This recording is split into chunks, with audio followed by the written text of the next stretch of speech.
तो भाई किसी ने पूछा है कि ईश्वर है? कि कोई-कोई संत कहते हैं कि ईश्वर नहीं होता।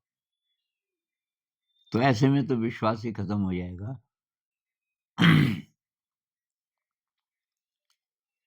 तो जो संत ये कहते हैं कि नहीं होता, उनका मतलब है कि ये जो ऑर्गेनाइज़्ड रिलिजन्स हैं, ये ये अप्रोच है कि ज़िंदगी कैसे भी हो, अब आप चले जाओ साहब भगवान जी के पास, मूर्ति के पास हाथ जोड़ दो या व्रत कर दो या पूजा कर लो, मंत्र का जाप कर लो और सब ठीक हो जाएगा। तो इस तरीके का जो भगवान है वो उसको नकार रहे हैं क्योंकि वो आपको अ, भटका रहा है। ये जो अप्रोच है ये भटका रही है। लेकिन हम दूसरे तरीके से देखें कि कण-कण में भगवान हमारी एक-एक कोशिका में, एक-एक एटम में सब जगह वही है। तो ये ईश्वर ने बनाया इसकी बजाय ये कहना ज़्यादा अच्छा है कि ईश्वर बना। ईश्वर ये सारा वही है, ईश्वरीय। इसमें हमारे काम की बात ये है कि भई पता कैसे चले? कुछ अनुभूति तो हमें मिले। अगर मेरे अंदर है तो पता कैसे चले? उसमें मेरी एक एनालॉजी है भई कि हम रत्न हैं, एकदम जगमगाते रत्न।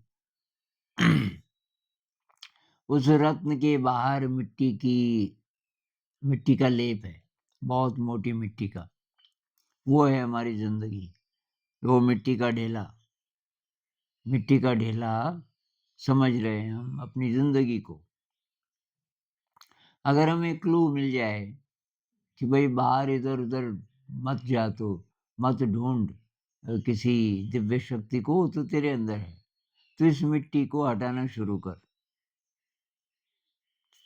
तो अब मैं बोलूँगा भई ये तो मिट्टी ही मिट्टी है, हटा के क्या मतलब? कि तू कोशिश तो कर। अब आप थोड़ा-थोड़ा खुरचना शुरू करते हैं और एक जगह से मिट्टी निकल जाती है और वहाँ से आपका सारा कमरा प्रकाश से जगमगाने लगता है, क्योंकि रत्न का छोटा-सा हिस्सा एक्सपोज़ हो जाता है। तब हम आपको पहली झलक मिलती है कि यार ये जो मिट्टी है जिसको मैं बार-बार की जो कोटिंग है, जिसको मैं सच मान रहा था अपनी ज़िंदगी उसके कारण मिट्टी मान रहा था, ऐसा नहीं है। अब आपने खुरचना शुरू किया। एक लाइफ़टाइम में कितना खुरच पाएँगे ये पता नहीं, लेकिन शुरुआत हो गई। तो जितना-जितना आप खुरच पाओगे उतना-उतना रत्न जगमगाएगा। तो मैल क्या है? मिट्टी क्या है? मिट्टी है हमारे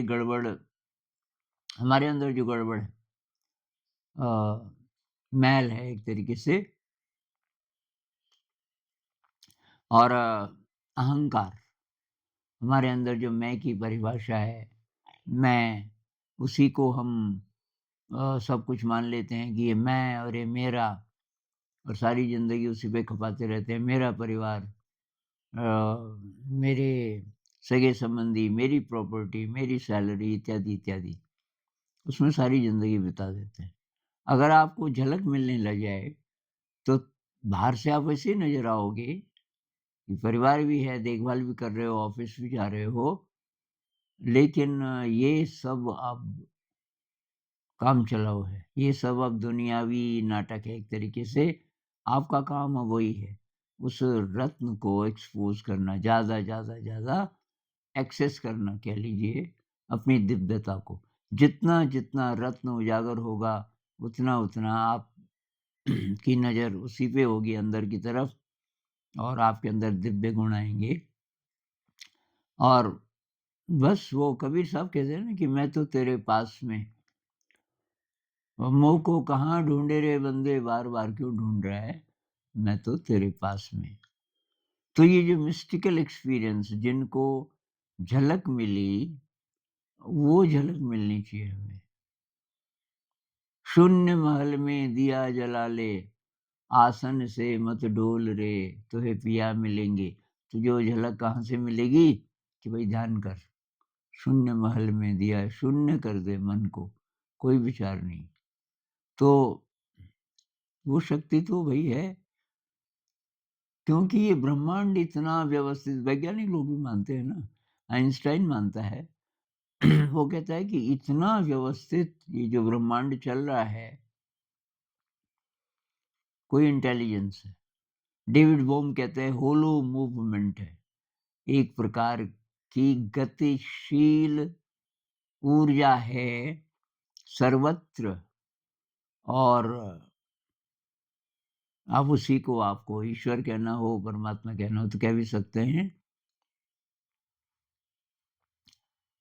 तो केवल फेथ भी होने से बात नहीं बनेगी, मतलब विश्वास से थोड़ा-सा डर कम होगा, लेकिन असली बात है कि मुझे अपने रत्न की चमक देखनी है, उसके लिए मैल उतारनी है। मैल क्या है?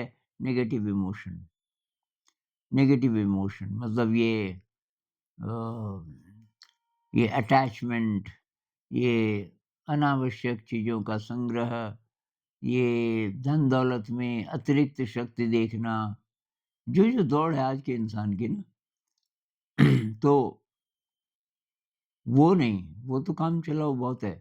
मैं भी भूखा ना रहूँ, साधु ना भूखा जाए, उसपे ज़्यादा एनर्जी खर्च मत करो। और बाकी जो पूरी आपकी एनर्जी है, बहुत एनर्जी चाहिए उसके लिए, बहुत ज़्यादा अवेयरनेस, बहुत अटेंशन चाहिए वो मिट्टी को हटाने के लिए।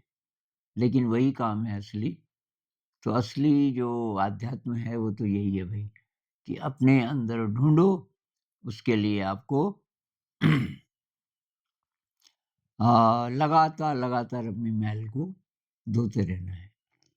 तो बहुत बड़ा विषय है, तो फिलहाल इतना ही। नमस्कार।